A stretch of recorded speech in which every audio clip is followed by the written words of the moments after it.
Welcome back to the Demon Slayer Gaming Channel. We're going to be continuing our Final Fantasy XIV Dungeon Guide series today. We're going to be taking a look at the Trial Dungeon, Castrum Fluminis. After the video, if this helps you out in any way, please make sure to like the video, subscribe to the channel.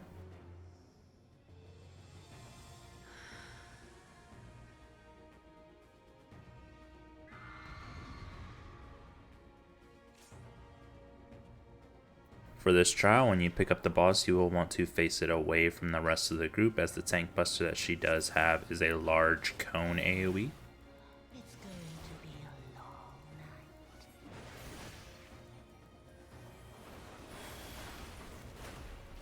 night. Torment onto death will be the tank buster. You'll want to make sure you're popping a cooldown to reduce this, as it does do a very large amount of damage. Sashiki Asobi will put several fans around the room, then they will explode in the order that they spawned onto the platform.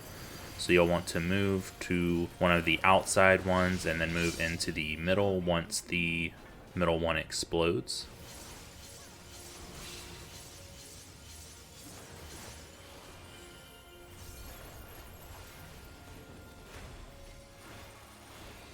Reprimand will be her party-wide damaging ability that just has to be healed through.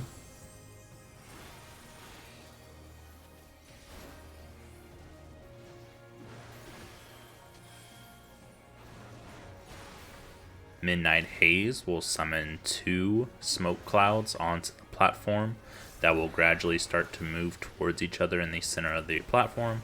If they reach each other, then you will receive 2 stacks of a damage down debuff.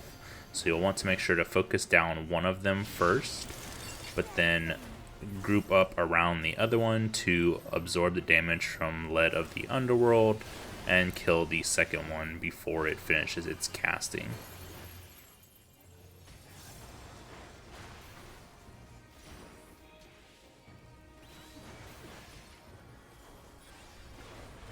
When she goes to the center of the platform and begins casting Night Bloom, this will stun the entire party before spawning additional adds that you'll need to kill.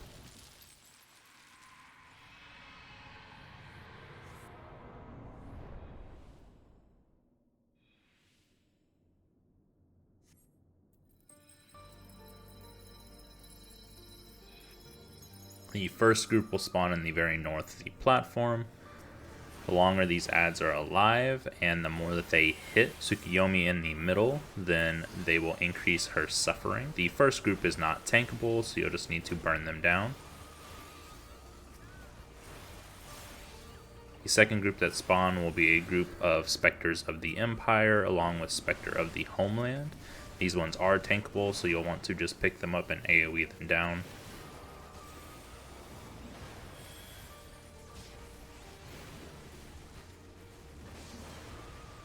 The third one will spawn in the northeast corner, which will be a Spectre of Asahi. This one will not be tankable, and you'll want to just burn it down before it deals too much damage to Tsukuyomi.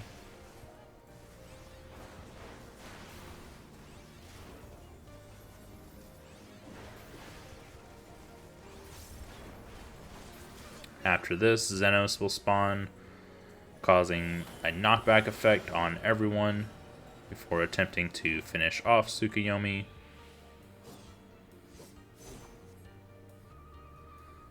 Gosetsu will come in and block his attack, allowing you to finish off the Spectre of Xenos. While this is happening, you'll be constantly receiving party-wide damaging abilities, and the suffering of Tsukuyomi will go up by a considerable amount with each one of these. After Xenos is banished, then Tsukuyomi will do a bit of damage to the party based on how much suffering she has, before starting phase 3.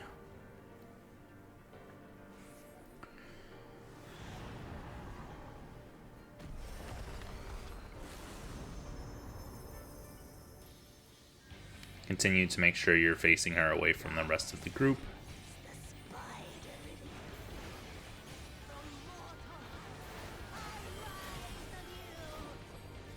she casts Selenomancy, then it will put a light and dark side, yin and yang, on the platform. As you stand on these, you will begin to generate stacks. If you ever reach 5 stacks of a certain color, then you will receive the Doom effect and instantly die. So you'll need to be rotating between these two sides every 3 to 4 stacks. While this is going on, she will cast Nightfall, which will generate 2 orbs on the platform that will explode into donut AoEs, along with the lead of the underworld, which to group up in a line to reduce the damage of this effect.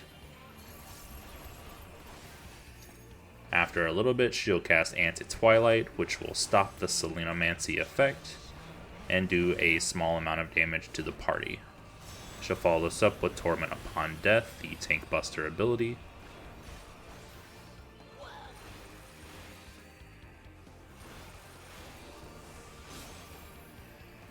And Zashiki Asobi, which will be the fan ability that you'll want to move to the outsides, preferably towards one of the ones that spawns later in the lineup, and then move inwards. While this is happening, there will be a lead of the underworld that you'll need to group up in a line to reduce the damage for.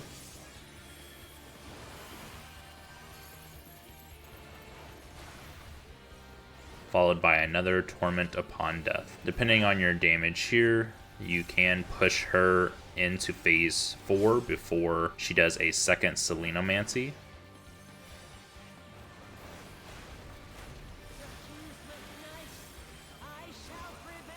If not, during the second Selenomancy, she will cast Midnight Haze, which will spawn the 2 smoke clouds on the platform that you'll have to deal with while you're having to switch between the different colored effects. She will also cast Nightfall at this time, causing the 2 Moonlight Orbs to spawn onto the platform and explode into donut AoEs, along with doing a Steal of the Underworld, which will do a large cone AoE towards one random party member.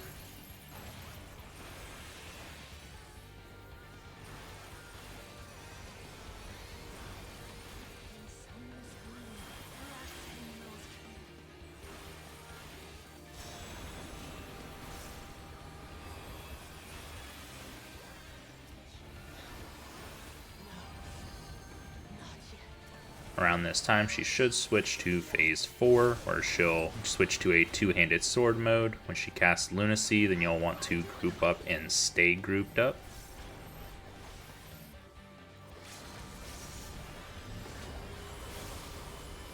Bright Blade will do a large AoE on her right side that you'll want to move to the left to avoid. Reprimand will be her party-wide damage.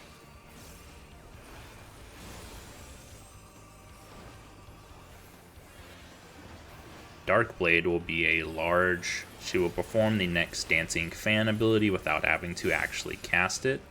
So at this time, you'll have to reposition yourself in the appropriate area for the fans while also stacking up to mitigate the damage from Lunacy.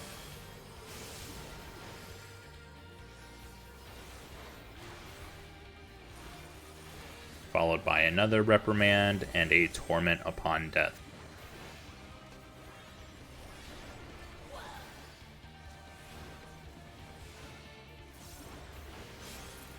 She will then do the fan ability again without having to cast it, followed by a Reprimand at the same time, and either a Dark or Light Blade, so move to the side that is appropriate to avoid this.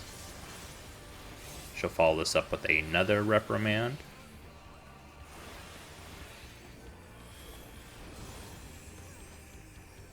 And another Fan and Dark or Light Blade combo.